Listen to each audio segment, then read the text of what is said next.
Hello friends and welcome to my channel statistics for all.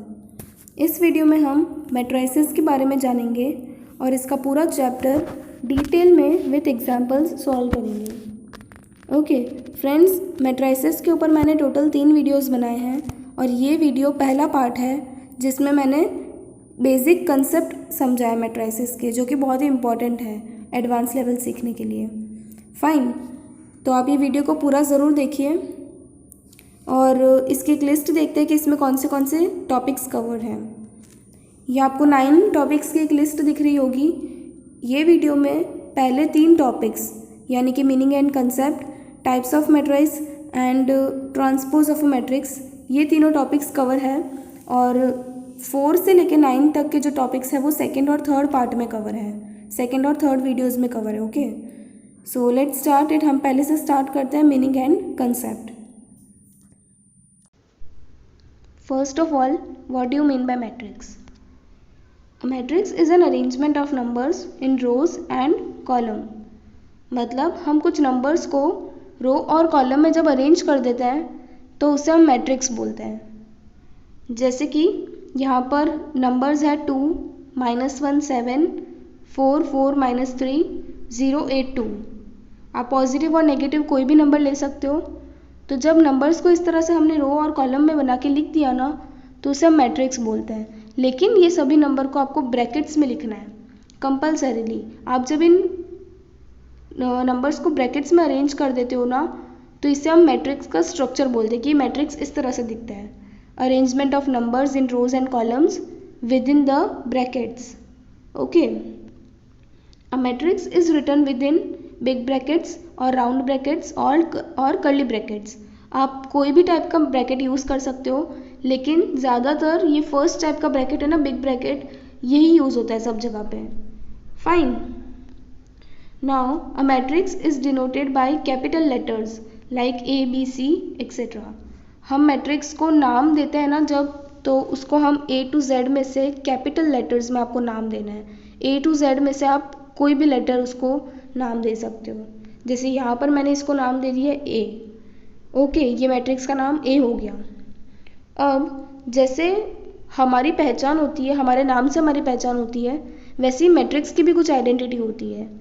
तो matrix को हम कैसे आइडेंटिफाई करते हैं? उसके ऑर्डर से आइडेंटिफाई करते हैं।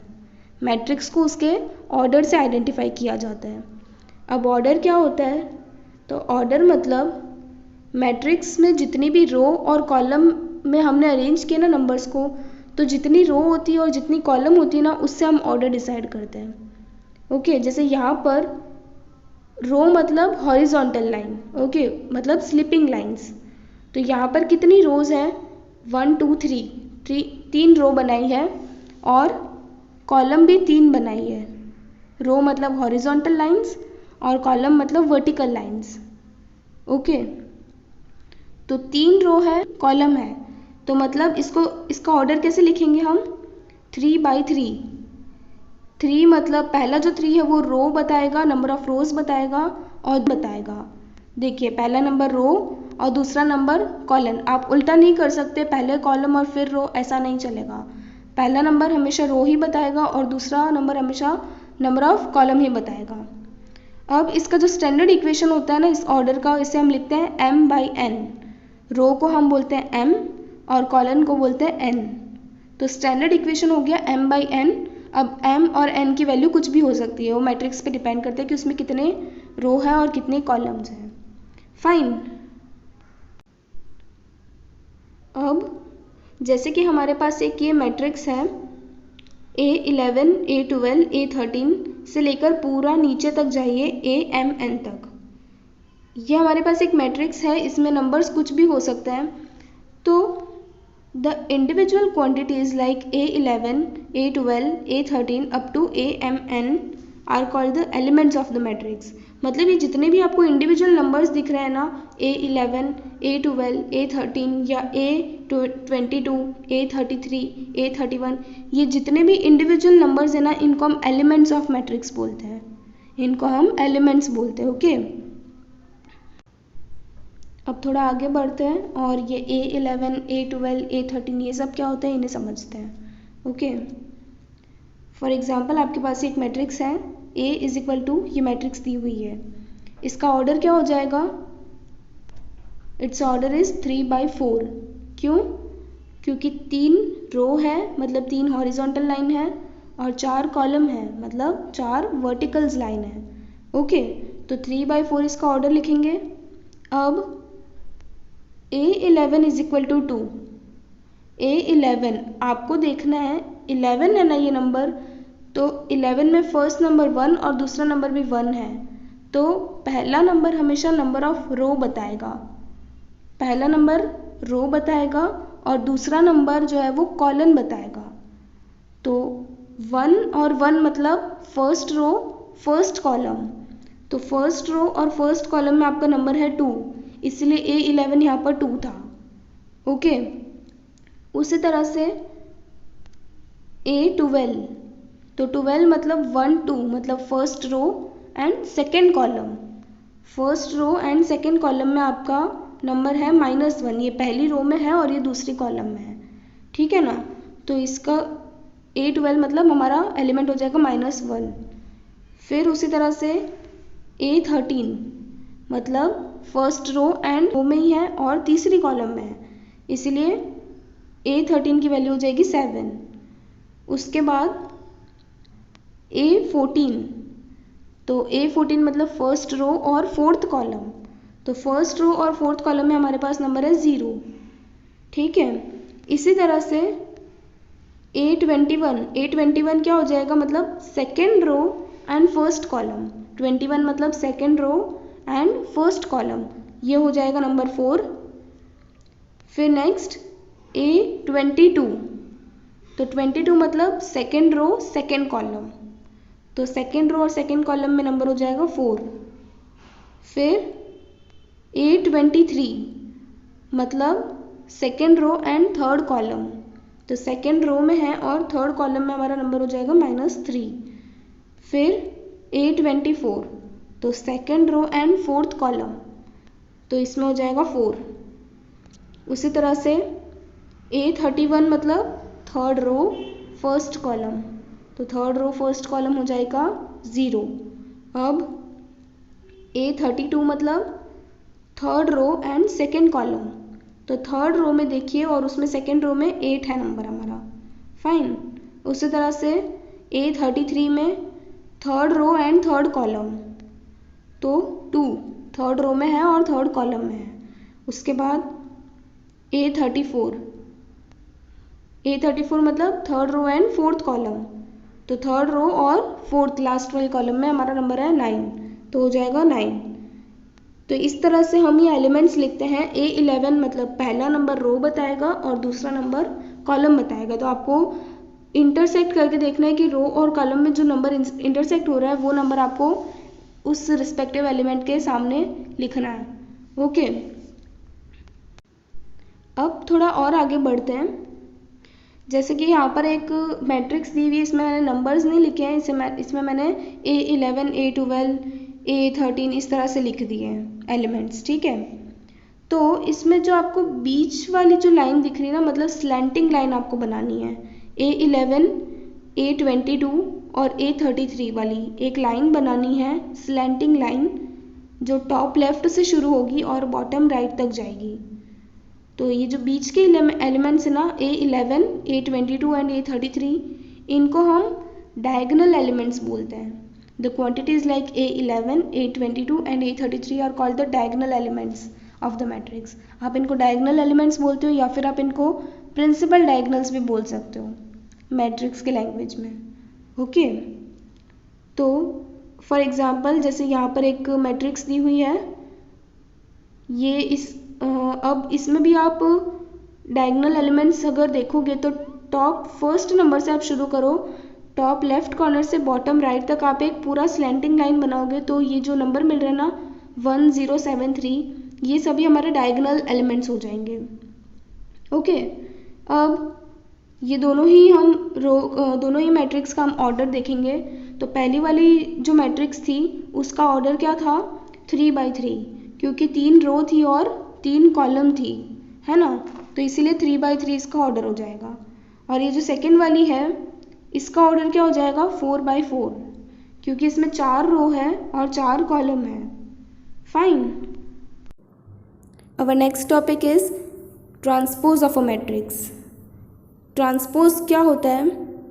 If we interchange rows and columns of a matrix A, the new matrix so obtained is known as the transpose of a matrix। ये बहुत ही ईजी कंसेप्ट है।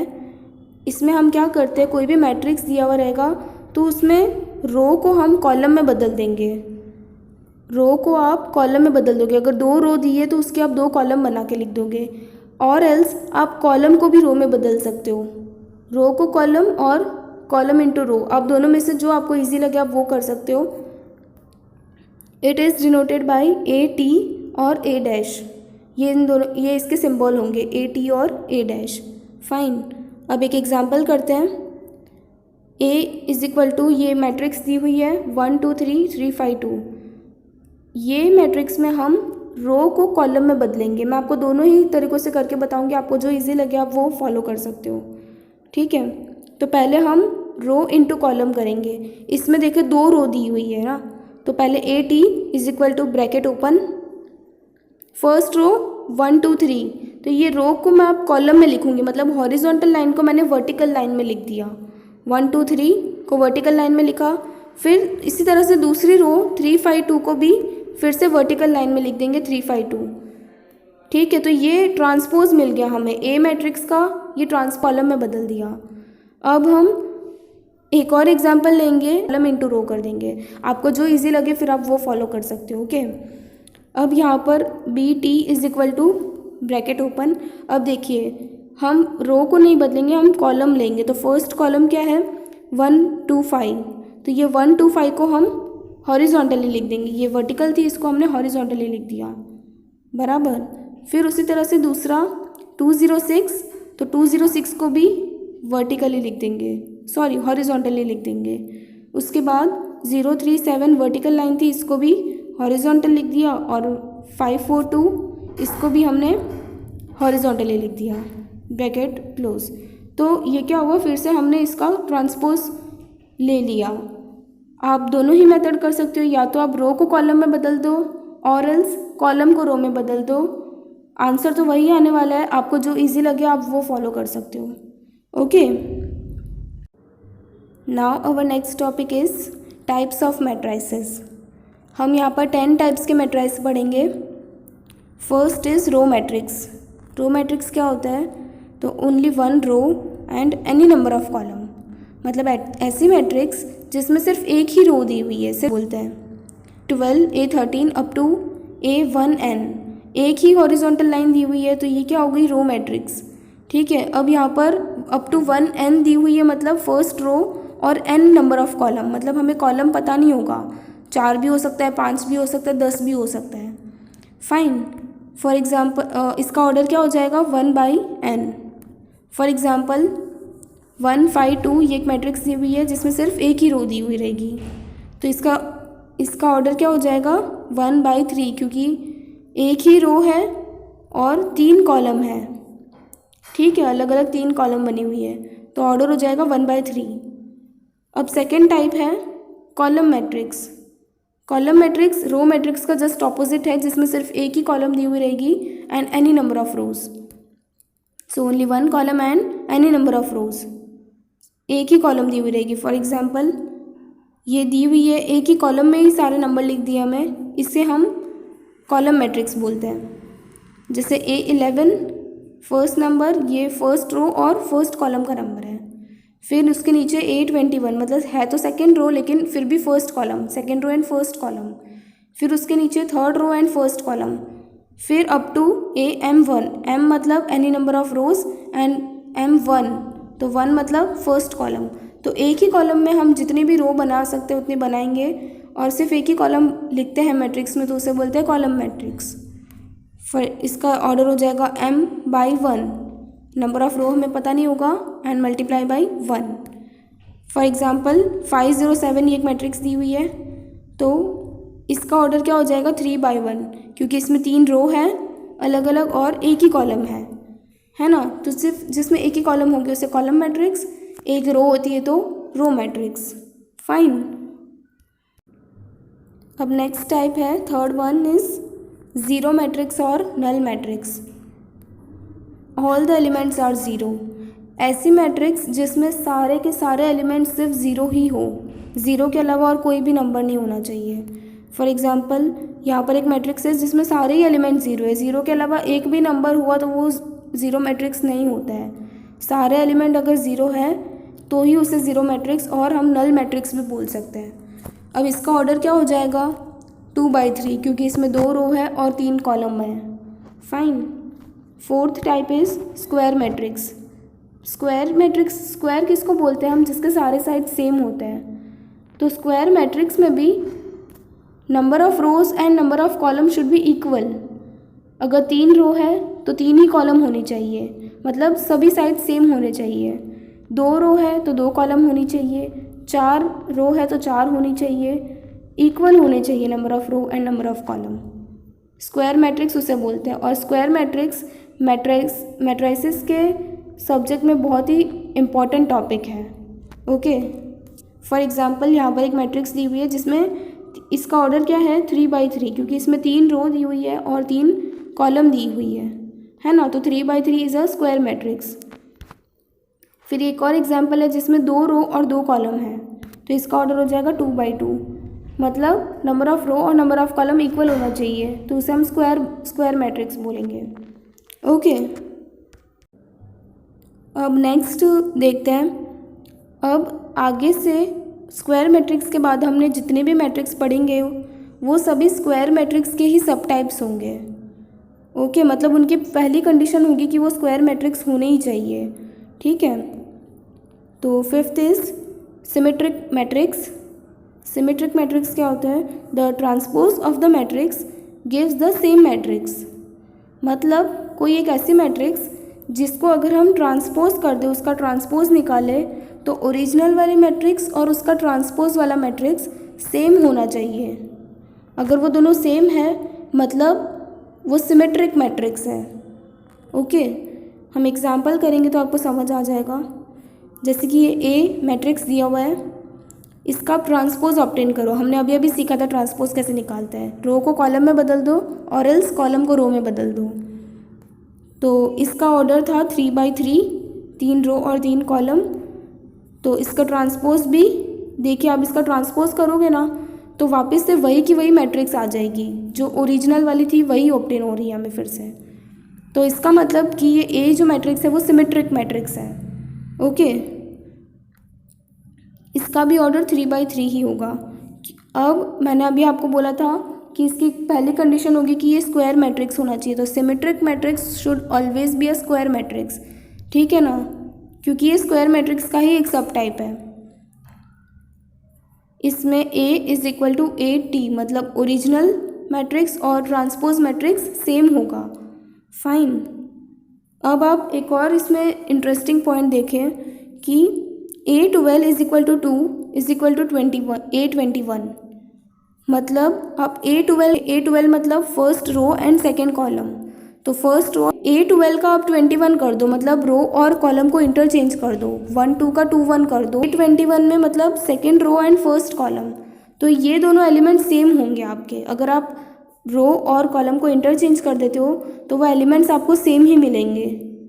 ठीक है, उसी तरह से A23 इज इक्वल टू 5, 23 मतलब second row and third column, ये इसमें 5 नंबर है हमारे पास। तो इज इक्वल टू A32 यानी third row and second column, इसमें भी 5 है। तो 2 3 का आपने 3 2 कर दिया, रो और कॉलम इंटरचेंज कर दिया, तो पर एलिमेंट हमारा सेम ही रहेगा, अलग नहीं होगा। ओके, ये सिमेट्रिक मैट्रिक्स की कैरेक्टरिस्टिक है कि इसमें अगर आप रो और कॉलम को इंटरचेंज कर देते हो तो भी एलिमेंट्स की वैल्यू सेम ही रहती है। फॉर एग्जांपल जैसे यहाँ पर मैंने इसको स्टैंडर्ड फॉर्म में लिख दिया है, AIJ is equal to, IJ मतलब element of ith row and J column, पहला नंबर रो और दूसरा नंबर कॉलम बताता है। तो it's equal to element of J row and I column. IJ और JI वाला एलिमेंट सेम ही होगा जो हमने अभी अभी देखा। ओके, नेक्स्ट है हमारा स्क्यू सिमेट्रिक मैट्रिक्स। ये सिमेट्रिक के जैसा ही है लेकिन इसमें थोड़ा सा चेंज है। The transpose of a matrix gives the same matrix but elements are opposite in sign. यहाँ पर भी हम ट्रांसपोज निकालेंगे तो वो ट्रांसपोज सेम टू सेम ही आएगा, ओरिजिनल मैट्रिक्स के साथ मैच करेगा, लेकिन सभी एलिमेंट्स की साइन जो है ना वो चेंज हो जाएगी। अगर ओरिजिनल में एलिमेंट्स माइनस में थे तो ट्रांसपोज में प्लस में हो जाएंगे, और अगर प्लस में थे तो माइनस में हो जाएंगे। साइन चेंज होगी, बाकी नंबर्स वही रहेंगे हमारे पास। ओके, फिर यहाँ पर क्या हो जाएगा, तो ट्रांसपोज से हमें ओरिजिनल मैट्रिक्स का ऑपोजिट साइन वाले मिलेंगे। तो AT is equal to minus a आप लिख सकते हो इसको। फॉर एग्जाम्पल ए मैट्रिक्स दिया हुआ है, इसका हम ट्रांसपोज निकालेंगे तो ट्रांसपोज में हमें वापस से वही मैट्रिक्स मिल रहा है, नंबर्स वही है। देखो फर्स्ट रो में देखो कि 0, -2 और -3 था, यहाँ पे 0, 2 और 3 मिला हमें गया। ओके, दूसरी चीज़ इसमें जो हमने सिमेट्रिक में देखा था ना कि AIJ is equal to JI, तो यहाँ पर भी वही होगा लेकिन -JI हो जाएगा। फॉर एग्ज़ाम्पल कि यहाँ पर ये 1 नंबर जो है ये कौन सा हो जाएगा एलिमेंट, A2 3, क्योंकि ये सेकेंड रो में है और थर्ड कॉलम में है। तो 2 3 विल इक्वल टू, ये 32 के साथ इक्वल होना चाहिए लेकिन वो माइनस में होगा नंबर, आप चेक कर सकते हो इसको। ये 2 3 वाला 32 के साथ इक्वल है, मतलब 1 1 नंबर तो सेम है पर साइन ऑपोजिट है। तो सिमेट्रिक और स्क्यू सिमेट्रिक में इतना ही फ़र्क होगा कि एलिमेंट्स हमें फिर से वही मिलेंगे ट्रांसपोज से, लेकिन साइन चेंज हो जाएगी। दूसरी चीज़ इसमें all the diagonal elements are 0। ये इसका फीचर है कि कंपल्सरीली स्क्यू सिमेट्रिक मैट्रिक्स में डायगोनल एलिमेंट्स जो होंगे ना वो सारे, उनकी वैल्यू 0 ही होनी चाहिए, 0 के अलावा वो दूसरे नंबर नहीं होने चाहिए।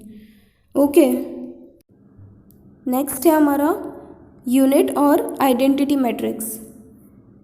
इसका मतलब a square matrix in which diagonal elements are unity 1 and all other elements are 0। मतलब डायगोनल एलिमेंट्स 1 होंगे, डायगोनल एलिमेंट्स की वैल्यू 1 होगी और उसके अलावा सारे ही एलिमेंट्स की वैल्यू 0 होनी चाहिए।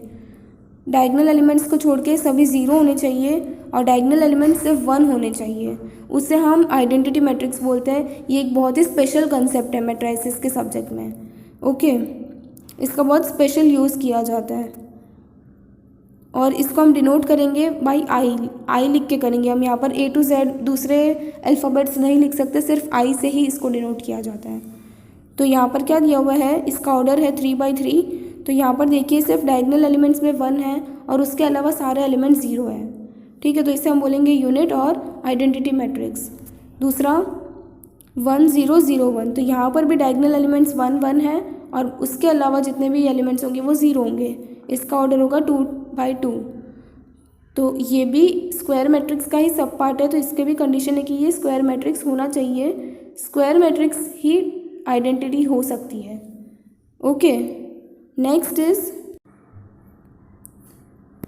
Diagonal matrix. डायगोनल मैट्रिक्स क्या होता है, all the elements except diagonal elements of a square matrix are 0। मतलब इसमें डायगोनल एलिमेंट्स होंगे, सिर्फ उन्हीं की कुछ ना कुछ वैल्यू होगी, बाकी सारे ही एलिमेंट्स 0 होंगे। फॉर एग्जांपल ये मैट्रिक्स दिया हुआ है, इसमें सिर्फ डायगोनल एलिमेंट्स को देखिए, इसका ऑर्डर क्या होगा 3/3, 3 रो और 3 कॉलम। तो इसके सिर्फ डायगोनल एलिमेंट्स को देखिए, उन्हीं में ही सिर्फ नंबर है 2 4 और -, उसके अलावा सारे ही एलिमेंट्स 0 है। ऐसे मैट्रिक्स को हम diagonal scalar matrix. It is a diagonal matrix in which all the diagonal elements are equal. अब स्केलर मैट्रिक्स भी डायगोनल मैट्रिक्स का ही एक पार्ट है, जिसमें डायगोनल मैट्रिक्स में तो नंबर्स अलग अलग हो सकते थे, डायगोनल एलिमेंट्स अलग अलग वैल्यू हो सकती थी, जैसे 2 था, फिर दूसरा 4 था और -5 था। लेकिन यहाँ पर सभी डायगोनल एलिमेंट्स इक्वल होंगे। यहाँ पर देखिए इसका ऑर्डर क्या हो जाएगा 3/3 और इसके डायगोनल एलिमेंट्स में सभी की वैल्यू इक्वल है, मतलब ये एक स्केलर मैट्रिक्स है। तो आप आइडेंटिटी मैट्रिक्स, डायगोनल मैट्रिक्स और स्केलर मैट्रिक्स, ये इन तीनों टाइप्स में सिर्फ डायगोनल एलिमेंट्स ही होते हैं, लेकिन अगर 1 होते हैं तो उसे हम आइडेंटिटी मैट्रिक्स बोलते हैं। अगर सभी नंबर सेम होते हैं, 1 के अलावा कोई भी दूसरा नंबर हो और वो सभी नंबर सेम हो तो उसे स्केलर बोलते हैं। और अगर अलग अलग हो तो डायगोनल मैट्रिक्स बोलते हैं। ओके, तो ये तीनों सिमिलर टाइप के थे। अब नेक्स्ट पढ़ते हैं। फ्रेंड्स, इस वीडियो में सिर्फ टाइप्स तक ही समझा रही हूँ मैं आपको। अगर आप आगे सीखना चाहते हैं तो इसके लिए मैट्रिसेस में मैंने सेकेंड और थर्ड पार्ट के भी वीडियो बनाए हैं। डोमिनेंट्स निकालना और एडजॉइंट एंड इनवर्स, ये सभी टॉपिक्स कवर किए हैं जिससे आप पूरा चैप्टर ही सीख पाएँ। ओके, तो आप प्लीज़ उन्हें भी ज़रूर देखिएगा। अगर आपको कोई भी डाउट्स हो तो आप मुझे नीचे कमेंट बॉक्स में पूछ सकते हैं। अगर आपको ये वीडियो पसंद आया तो प्लीज़ इसे लाइक करिए और मेरे चैनल को सब्सक्राइब ज़रूर करें। Thank you.